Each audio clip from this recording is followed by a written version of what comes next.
Minura ako ng taong mahal ko at sinabihan na marumi raw akong babae.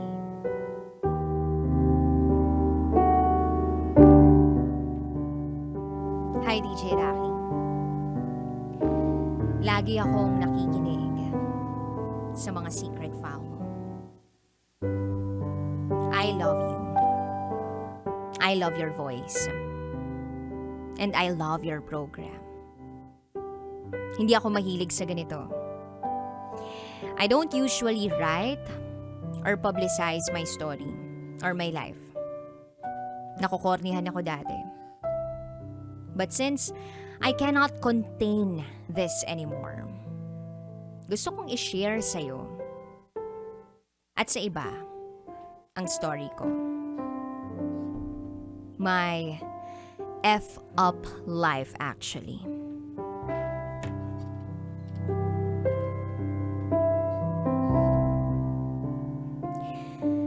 Itago mo ko sa pangalang Andrea.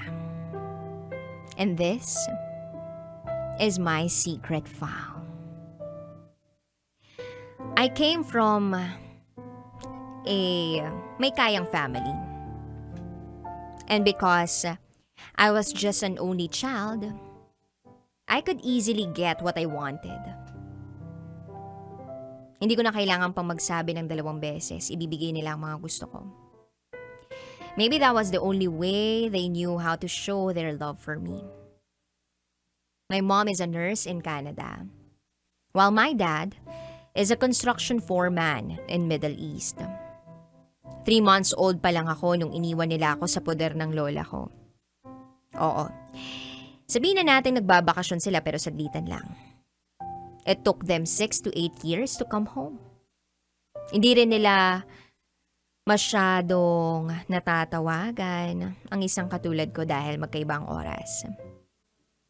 And yes, sabihin na natin para sa akin yung ginagawa nila, para sa future ko. Pero wala sila sa tabi ko. They were both busy. I don't even remember any good memories that they were both by my side. Ni mapa-birthday ko, graduation, debut, or ipapakita ko yung medals ko sa kanila, even grades. At yung mga tipo na nandyan sana sila na mag-a-advise sa akin through my hard times, wala akong maalala. Naiinggit ako kapag nagkukwento ang mga kaibigan ko tungkol sa mga pamilya nila. Siguro, they thought that the most expensive things in the world were enough to fulfill their duties as my parents. Pinipilit ko silang intindihin. They are pouring their sweats, blood just for me. But I'm here. F up. And I need them. Lalo na sa ganitong sitwasyon. I was sexually abused. 2 kaming apo ng lola ko. Ilang taong gulang pa lang ang pinsan ko noon kaya tutok din ang lola ko sa kanya. Wala rin siyang mga magulang. Single parent ang tito ko kaya naganap siya ng trabaho at iniwan ang pinsan ko sa pangangalaga ng lola ko. Matanda na rin ang lola namin. Kaya hindi rin niya ako masyadong natutukan. Okay lang naman sa akin. Cause she's always there for me. Mahal na mahal ko siya at hindi ko maiwan. May kapitbahay ako, kababata si JR. Magkaibigan kami. Marami kami actually. And as a grade 2 student who lacks knowledge about sexual education, hindi ko alam na ganun pala yun. Hindi ko alam na sexual abuse na pala yun until nagdalaga ako at na-realize ko lahat ng yun. Lutu-lutuan ang isa sa mga nilalaro namin. Nung bigla na lang niya akong yayain para mag-grocery ng mga kakailanganin namin sa restaurant, kunwari namin. Ako naman, sumama. Hanggang sa dinala nila ako sa banyo ng bahay nila. Dinala niya ako doon sa banyo ng bahay nila, oo. Hinawakan niya ang kanya at pinakita niya ito. Hindi ko rin alam kung ano yun. Pinahawak niya sa akin. Humindi ako. Aalis na sana ako para maglaro uli pero bigla niyang binaba ang shorts ko. At hinawakan ng private part ko. He even touched my breast. I was naive. Pero dahil takot ako, I managed to run at bumalik sa mga kalaro namin. Hindi ko alam kung ano yun. Sinubukan kong ipagsawalang bahala. Hindi ako nagsumbong kasi akala ko normal lang naman. Then lumaki na ako at nagdalaga. I was 12 years old. Nang makilala ko si Han. He's cute. Medyo famous dahil magaling sumayaw. Napakabait din niya. Pagkakita ko pa lang sa kanya first day ng pasukan, nagkagusto na ako sa kanya. Mga tipong crush lang since bata pa ako noon. I could even remember those days na sumusulyap ako ng pasikreto sa kanya. Nagpi-flames pa ng pangalan naming dalawa. And then, nabalitaan ko na lang na nagkagusto siya sa isa sa mga kaibigan ko. It was my first heartbreak. But growing up with the motto, what I want, I'll get. By hook or by crook. Dahil sa isa akong desperadong babae, kinausap ko ang kaibigan ko na gusto ko si Han. At kung pwede, akin na lang siya. Nakakatawa, nakakaawa. Bata ako pa para magmakaawa para sa isang lalaki. Napakabata at napakatanga. Nabuhayan ako ng loob nung sinabi niya na hindi niya gusto si Han. At dahil nga dakila akong desperada, gumawa na ako ng moves para mapansin ni Han. Sadly, walang tumalab. Fortunately, yet unfortunately, may isang kaibigan si Han na walang ibang ginawa kundi ibuli ako. Naibuhos niya ang soft drink na sa uniform ko at saktong nandun si Han. Sa isip-isip ko noon, gusto kong magpapansin pero hindi naman sa ganitong paraan. But after that, pinansin ako ni Han. He asked for forgiveness dahil sa ginawa ng walang yanyang kaibigan. Diba? Mabait nga sabi ko. Eventually, napansin niya ako at naging kami. Parehas kaming naive, immatures. We were 12 years old. Hindi pa namin alam kung paano mag-handle ng relationship. That's why naging rock bottom din ang relasyon namin. Hanggang sa naghiwalay kami. Natatandaan ko pa nga ang breakup line niya sa akin. Mahal kita, Andrea, pero ayaw ko na. Mahal? 12 years old pa lang noon? Masasabi na sa akin yun. Nakaranas na ng heartbreak ang isang 12 years old. Ay, puppy love na walang yang yan. Lang yang first love. Days pass, nalaman ko na lang na nagkakamabutihan na rin sila nung kaibigan ko. Ano ako? Ba't di man lang nilasap na tong Han na to yung breakup namin? Ganun ba ako kabilis palitan? Naging panakip-butas lang ba ako? Mahal ba ako nun? No, but the real question there is, ako ba talagang naging gusto mo siya? Pait na pait ako sa breakup namin kaya naisip kong pagselosin siya. Though hindi ko alam kung mag-work. Si DJ ang ginamit ko. Isang bully, isang walang kwenta, walang iya. But gladly tinulungan niya ako sa gusto ko. He also wanted to have fun though. Easy target. But when I felt it's not working, kasi naging si Han at yung kaibigan ko, I decided to stop. Move forward. And I decided to let them. Let them move forward too. Years passed by, mas maraming tao pa ang nakilala ko. At nakasalamuha sa buhay. Grabe. Dumating sa buhay ko si JD. Palihim ko siya naging boyfriend. Maraming nangyari. Hindi ko makakalimutan yung moment na nadumihan yung shorts ko. At binigyan ng mga kaibigan ko ng mali siyang shorts ko. At ang kumalat na balita ay ginalaw raw ako ng secret boyfriend ko. Sinabi nila sa ibang tao yun. At hindi ko akalain na gano'n na rin pala talaga ang tingin ng ibang tao sa akin. Malande, marumi, easy to get. Akala ko JD will help me to get through that. Pero mas pinaramdam niya sa akin yung gravity ng lahat ng yun. Nalaman ko sa iba't ibang kaibigan ko na nanligaw pa pala siya ng iba kahit kami na. Ang mas malala, may iba na pala siya habang kami pa. Nanliligaw pa pala siya sa isang classmate ko at ang plot twist, pumayag yung kaklase ko. Grabe, yung betrayal. At di ko alam. But ako lang yung walang kaalam-alam. Hindi ko alam kung anong mararamdaman ko. Hindi ko alam kung anong gagawin ko. Magagalit ba ako? Kakausapin ko ba siya? Yung kaklase ko, kakausapin ko ba? Sasabihin ko ba na kami pa rin? Pero ang sigurado sinabi ko na lang sa mga kaibigan ko na, sa bagay, matagal na rin wala kami. Kahit kami pa. Hindi ko na lang tinext si JD, tapos na ako. Tinapos niya ako eh. Deserve ko ba yun? Then, days passed. Palapit na ang prom, wala akong kapartner. And then merong isang guy na itago natin sa pangalang Jobs ang available. So, akala ko okay siya. Sisiputin niya ako.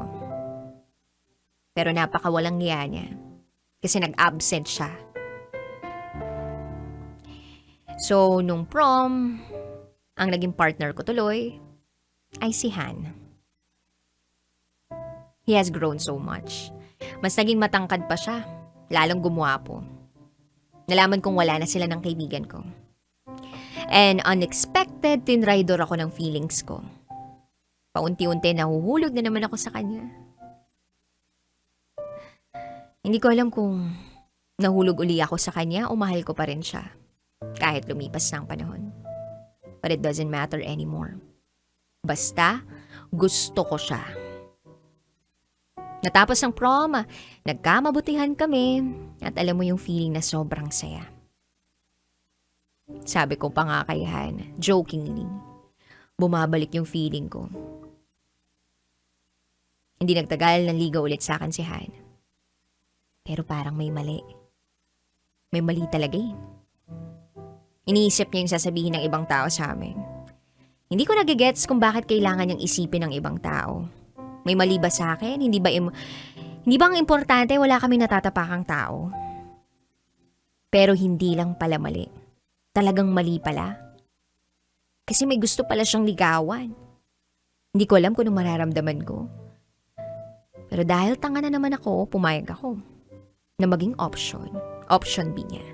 Na kapag nasira ang plan A niya, may sasalo sa kanyang plan B. At ako yun. Ganun nga ang nangyari.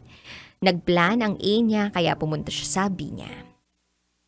Hindi ko alam kung magiging masaya ako. Pero, ayun. Kasi ako naman yung pinili niya. Kahit na hindi ako yung option A niya. Naligaw siya sa akin, pinakilala ko na siya sa lola ko. Hindi nagtagal, naging mabuti kami. At naniniwala ako na magagaling lang ang iba sa una dahil ganun nga ang nangyari sa amin. Lumipat ako ng eskwelahan, naiwan siya sa dati, nawala ako, at doon na sumabog ang lahat. Tatawagan niya ako araw-araw at magrereklamo rin siya araw-araw. Ano yung mga naririnig ko sa inyo tungkol kay DJ? Yan yung lagi niyang tanong. Hindi ko alam kung anong meron. At unti-unti nararamdaman kong winawasak niya ang pagkatao ko. Hinahawakan ka raw niya. Totoo ba? Nagsisinungaling ka ba sa akin? Ha? Ano pa sa inyo?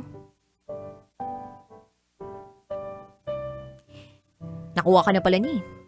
Sinungaling ka pala eh. Sigaw niya sa akin sa kabilang linya. Ilang beses ko tinanong kung sino nagsabi at sasagutin niya. Nakalat daw yun. Pati na rin ang issue kay DJ. Grabe. Anong alam nila sa totoo at hindi? Ilang beses ko bang ipinaintindi? Pero paulit-ulit nakakawalang gana. Kaya binigay ko sa kanya. So sabi ko sa sarili ko, ibibigay ko kasi mahal naman niya ako. Wala namang mangyayaring masama. So pinatunayan ko kay Han na hindi ako nakuha ni DJ. Na hindi ako ganung babae, na nagkamali siya, pero ako nagkamali. Ilang taon na rin kaming dalawa, nararamdaman kong mahal naman niya ako kapag maganda ang araw niya. Akala ko talagang mabait siyang tao. Pero nagkamali ako. Hindi kulay violet ang kulay ng pag-ibig. Dumating sa puntong minura niya ako. Nabigla ako pero hinayaan ko na lang. Hanggang sa lagi na lang niya akong minumura. At tandang-tanda ko pa kung paano niya ako murahin. Pokpok ka, gag. Piece of shit. Nidiri ako sa'yo. Ang dumi-dumi mong babae. At tandang-tanda ko pa kung paano niya ako pinagbubuhatan ng kamay. At kung paano nagsimula. Debo ko kinagabihan pagkatapos pinakilala ko pa sa pamilya ko ang taong to. And because seloso siya, possessive siya, pinagselosan niya ang boyfriend ng pinsan kong babae. But daw ako nakatingin sa boyfriend ng pinsan ko, hindi ako nakatingin sa kanya. Pinaintindi ko sa kanya na nakatingin ako sa pinsan ko dun sa boyfriend niya. Pero sinampal niya ako. Hanggang sa nasanay na siyang gawin yun sa akin. Kinukurot niya ako, hihilain ang buko, sasakalin niya ako at susuntukin. Pero kahit ganun, at the end of the day, hihingi ako ng tawad sa kasalanan na alam kong wala naman akong ginawa. Ilang beses akong gumising nang may mga pasa sa kamay sa mga braso ko. Ilang beses akong gumising na mugto ang mga mata ko kay iiyak. And I was completely blinded by love. I gave him everything without knowing that I have nothing left for myself and for others. Pagkatapos niya akong saktan, maliligo ako sa banyo, kukuskusin ko ng mabuti ang sarili ko hanggang sa mararamdaman kong humahapdi na ang balat ko. Oo na, ang dumi ko. Ang dumi-dumi ko. Hindi ko alam kung paano ako nakaligtas doon o kung paano ko nakaya lahat.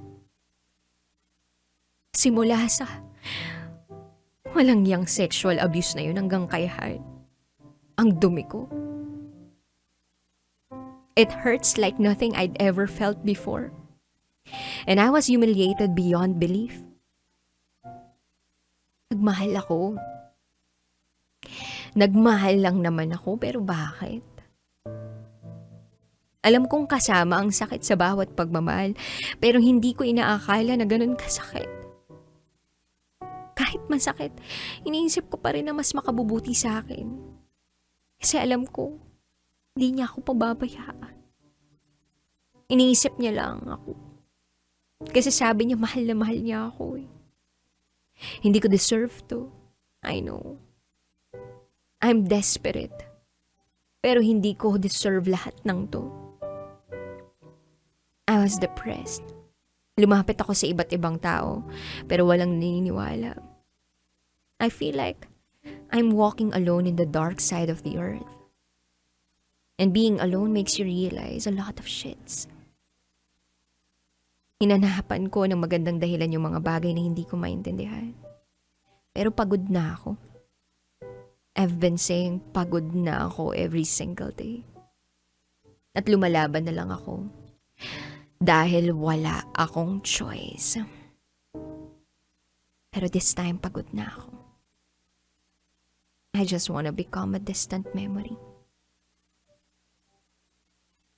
Hanggang dito na lang po. Muli, ako si Andrea. At ito, ang aking secret vow.